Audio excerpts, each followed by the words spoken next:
బులెటిన్లో breaking news చూస్తున్నాం. ఎన్నికల ముందు ఆ తర్వాత చోటు చేసుకున్న హింసాత్మక ఘటనలపై వినీత్ బ్రిజ్లాల్ ఆధ్వర్యంలో సిట్ ఏర్పాటైంది. తిరుపతి, పల్నాడు, తాడిపత్రిలో 2 రోజుల పాటు సిట్ దర్యాప్తు జరిపింది.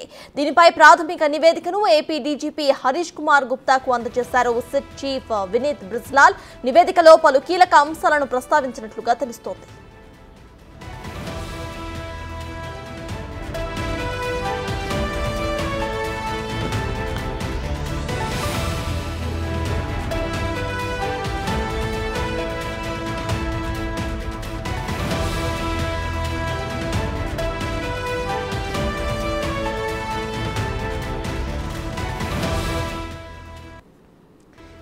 ఎన్నికల ముందు ఆ తరువాత చోటు చేసుకున్న హింసాత్మక ఘటనలపై వినీత్ బ్రిజ్లాల్ ఆధ్వర్యంలో సిట్ ఏర్పాటైంది. తిరుపతి, పల్నాడు, తాడిపత్రి వీటిలో 2 రోజుల పాటు సిట్ దర్యాప్తును జరిపింది. దీనిపై ప్రాథమిక నివేదికను ఏపీ డీజీపీ హరీష్ కుమార్ గుప్తాకు అందజేశారు సిట్ చీఫ్ వినీత్ బ్రిజ్లాల్. నివేదికలో పలు కీలక అంశాలను ప్రస్తావించినట్లుగా తెలుస్తోంది.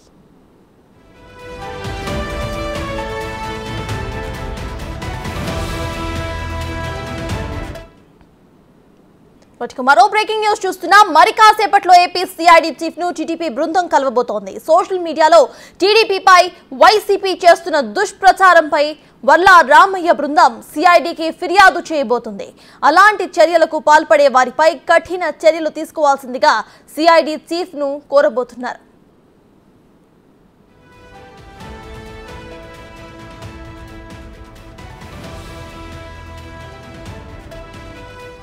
అటు వైసీపీ నేతలు అల్లర్లపై ఏర్పాటైన సిట్ చీఫ్ ను కలవబోతున్నారు.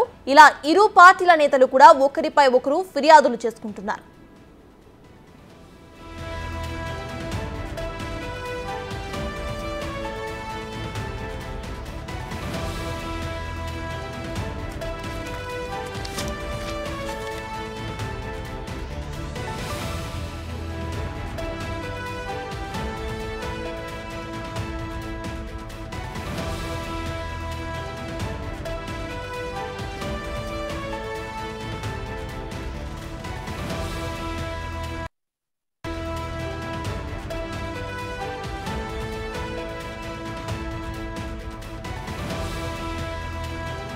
మరి కాసేపట్లో ఏపీ సిఐడి చీఫ్ ను టీడీపీ బృందం కలవబోతోంది. సోషల్ మీడియాలో టీడీపీపై వైసీపీ చేస్తున్న దుష్ప్రచారంపై వర్ల రామయ్య బృందం సిఐడికి ఫిర్యాదు చేయబోతుంది. అలాంటి చర్యలకు పాల్పడే వారిపై కఠిన చర్యలు తీసుకోవాల్సిందిగా సిఐడి చీఫ్ ను కోరబోతున్నారు.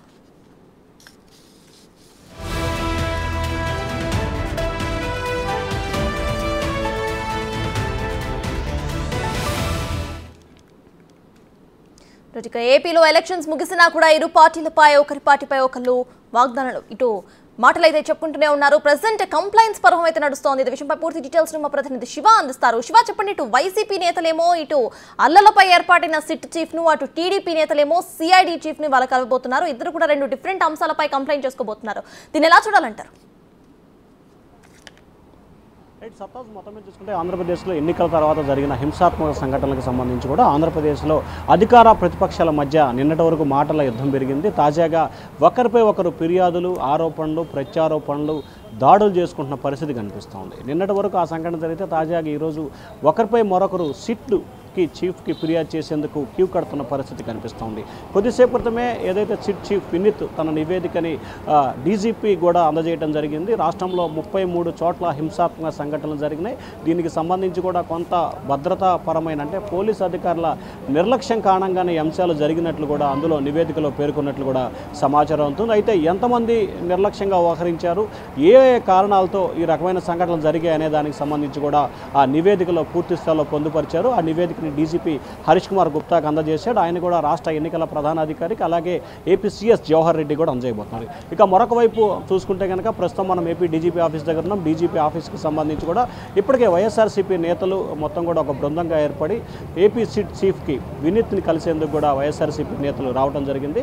రాష్ట్రంలో ఎన్నికల తర్వాత జరిగిన హింసాత్మక సంఘటనలు ముఖ్యంగా ఎస్సీ, ఎస్టీ, మైనార్టీ, బీసీలపై తెలుగుదేశం పార్టీ కావాలనే కొంతమంది వ్యక్తులను టార్గెట్ చేసి వారిపై విచక్షణారహితంగా దాడులు చేయటం, వారిపై హత్యా ప్రయత్నం లాంటి సంఘటనలు చేశారు. దీనిపై సమగ్రమైన దర్యాప్తు జరిపి నిందితులపై కఠిన చర్యలు తీసుకోవాలని చెప్పి కూడా వైఎస్ఆర్సీపీ వినీత్ని కలవబోతున్నట్లు తెలుస్తుంది. ఇప్పటికే వాళ్ళు డీజీపీ ఆఫీస్కి చేరుకున్నారు. మరికొన్ని క్షణాల్లోనే వారు వినీత్ని కలిసే అవకాశాలు కనిపిస్తున్నాయి. ఈ సమావేశానికి సంబంధించి కూడా తెలుగుదేశం ఏదైతే వైఎస్ఆర్సీపీకి సంబంధించి కూడా MLA Malladi Vishnu, MLC Lella Appireddy, MLA Anil ఈ ముగ్గురు నేతృత్వంలో కూడా కొంతమంది బృందం సిట్ చీఫ్ని కలవబోతున్నారు. ఇక మరికొద్ది సేపట్లోనే తెలుగుదేశం పార్టీకి సంబంధించిన బృందం వర్ల రామయ్య నేతృత్వంలో ఒక బృందం కూడా మరికొద్ది సేపట్లోనే సిఐడి చీఫ్ సంజయ్ని కలవబోతున్నారు.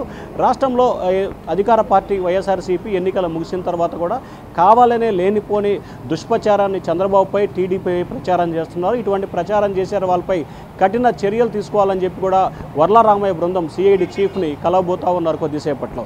ఇక ఈ రెండు అంశాలు పోతే కనుక రాష్ట్ర ఎన్నికల చెప్పండి. ఎగ్జాక్ట్లీ శివ, అయితే ఇటు వైసీపీ చెప్తున్న ఒక మాటను పరిశీలిస్తే కేవలం ఎక్కడైతే ఇటు అధికారులను మార్చారో అక్కడ మాత్రమే ఇటువంటి గొడవలు జరిగాయంటూ కూడా వాళ్ళు ఆరోపిస్తున్నారు. అయితే దీనిపై ఇటు సిట్ వర్షన్ ఎలా ఉండిపోతుంది? అంటే ఖచ్చితంగా ఇక్కడ అధికారులు ఎక్కడైతే మార్పులు జరిగాయా అనే దానికి సంబంధించి పక్కన పెడితే రాష్ట్ర వ్యాప్తంగా కూడా మొట్టమొదటిసారిగా 6 జిల్లాల్లో ఎస్పీలను మార్చారు.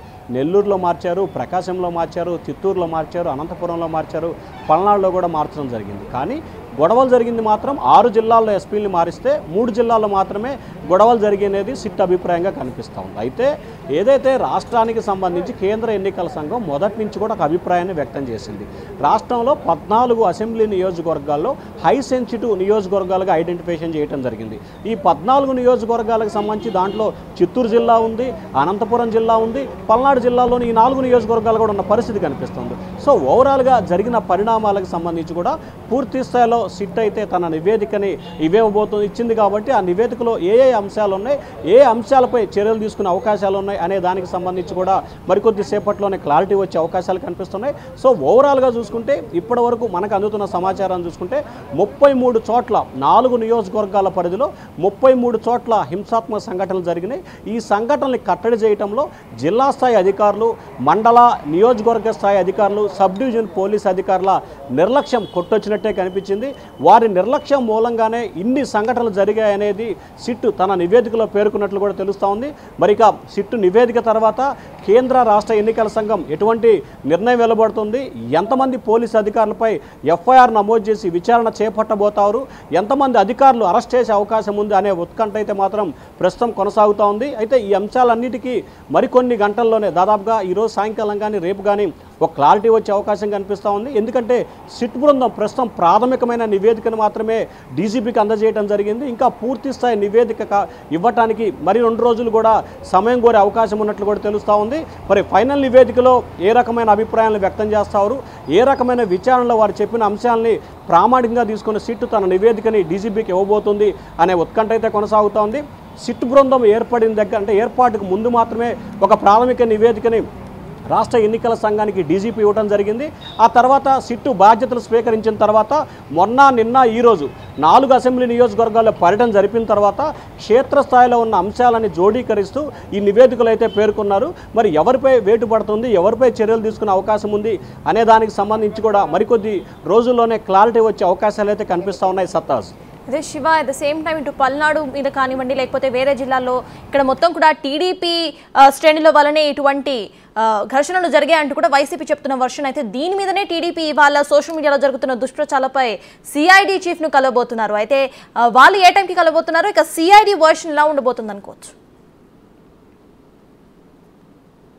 వైఎస్ఆర్సీపీ నేతలు డీజీపీ కేంద్ర కార్యాలయానికి చేరుకున్నారు. వారిని వినీత్తో కూడా భేటీ అయినట్లు కూడా తెలుస్తూ ఉంది. వీరు వెళ్ళిన తర్వాతనే వాళ్ళని రమ్మని చెప్పి కూడా పోలీసు అధికారులు సమాచారం ఇచ్చినట్టు తెలుస్తూ ఉంది. 4:30 తర్వాత తెలుగుదేశం పార్టీ నేతలు ఇదే డీజీపీ ఆఫీస్కి వచ్చి సిఐడి చీఫ్ని కలవబోతున్నారు. ఏదైతే రాష్ట్రంలో ఎన్నికల తర్వాత జరిగిన హింసాత్మక సంఘటనలకి తెలుగుదేశం పార్టీ ఓడిపోబోతుంది, ఆ ఓడిపోతున్న నేపథ్యంలోనే ఈ రకమైన ఆరోపణలు చేస్తూ ఈ రకమైన ప్రయత్నాలు చేస్తూ ఉందని చెప్పి కూడా సోషల్ మీడియా వేదికగా టీడీపీ వైఎస్ఆర్సీపీ దుష్ప్రచారం చేస్తుందని చెప్పి కూడా వారైతే సిఐడి చీఫ్ని కలవబోతా ఉన్నారు. మరి తెలుగుదేశం పార్టీ నేతలు కలిసిన తర్వాత సిఐడి చీఫ్ ఏ రకమైన అభిప్రాయాన్ని వ్యక్తం చేస్తారు, వైఎస్ఆర్సీపీ సోషల్ మీడియాపై ఎటువంటి చర్యలు తీసుకుంటారు అనే ఉత్కంఠ అయితే కొనసాగుతూ ఉంది. సత్తాజ్ అయితే లావు శ్రీకృష్ణదేవరాయలు కూడా మాట్లాడడం జరిగింది. ఆయనకి అక్కడ అధికారులకి కుటుంబ సంబంధాలు ఉన్నాయి, అందుకే టీడీపీకి లింక్ చేసి వీళ్ళు అన్ని కామెంట్స్ చేస్తున్నారంటూ కూడా ఆయన ఒక కామెంట్ చేయడం జరిగింది. దీన్ని ఎలా చూడాలి అంటే ఈ విషయాన్ని ఇటుగా లింకప్ చేసి మనం ఎలా చూడొచ్చు అంటారు శివ? అంటే ఖచ్చితంగా ఏదైతే పల్నాడులో జరిగిన హింసాత్మక సంఘటనలకు సంబంధించి కూడా అధికార పార్టీ నేతలు ప్రతిపక్ష టీడీపీ ఆరోపిస్తున్నారు. పల్నాడు ఎస్పీ ఎవరైతే బిందు మాధవ్ ఉన్నారో ఆయన సతీమణి నరసరావుపేట ఎంపీ టీడీపీ అభ్యర్థి కృష్ణదేవరాయలు సతీమణి ఫ్రెండ్స్ అని చెప్పి కూడా వైఎస్ఆర్సీపీ దుష్ప్రచారం చేస్తూ ఉంది. దీన్ని కొద్దిసేపు క్రితమే బిగ్ టీవీ ద్వారా కూడా ఎంపీ కృష్ణదేవరాయలు తీవ్రస్థాయిలో ఖండించారు. ఇప్పుడు కాదు, గత 5 సంవత్సరాల కాలంలో ఏ రోజైనా సరే వారితో మాట్లాడినట్టు కానీ వారిని కలిసినట్టు కానీ ఎటువంటి ఆధారాలు ఉన్నా కానీ ఖచ్చితంగా తాను బాధ్యత తీసుకుంటానని చెప్పి కృష్ణదేవరాయలు చెప్పిన పరిస్థితి కనిపిస్తూ ఉంది. సో ఈ అంశానికి సంబంధించి ఏ రకంగా చూస్తుందనే దానికి సంబంధించి కూడా మరికొద్ది సేపట్లోనే క్లారిటీ వచ్చే అవకాశాలు అయితే కనిపిస్తూ ఉన్నాయి. Right, thank you.